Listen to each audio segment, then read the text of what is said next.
Friends, 'Dhurandhar' సినిమాలో ఒక dialogue ఉంది, మీరే వినండి. ఇండియన్స్ కి అతిపెద్ద శత్రువులు ఎవరో కాదు, ఇండియన్సే. దీంట్లో పాకిస్తాన్ ది సెకండ్ ప్లేస్. ఈ డైలాగ్ కరెక్టే కదా అని నేను ఒక విధంగా అనుకున్నాను.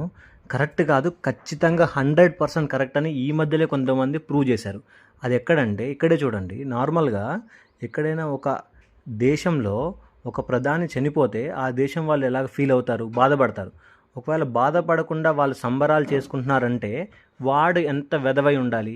అంటే అంత ఎదవ చనిపోయినప్పుడు వాళ్ళందరూ సంబరాలు చేసుకుంటే, మన ఇండియాలో మాత్రమే, ద డెమోక్రాటిక్ కంట్రీ మన ఇండియాలో మాత్రమే చాలా దారుణంగా వాడి గురించి ర్యాలీలు చేస్తున్నారు, చనిపోయారని బాధపడుతున్నారు. ఎందుకు ఇదంతా? అదే మొన్న బంగ్లాదేశ్లో ఒక ఆయన్ని కాల్చేశారు. అప్పుడు ఏం చేశారు మీరంతా? సరే ఇదంతా వదిలేయండి. మనం ఆపరేషన్ సింధూర్కి ముందు ఏమైంది మనకి? పహల్గామ్ అటాక్ జరిగినప్పుడు మీరు అందరు ఎక్కడికి వెళ్ళిపోయారు?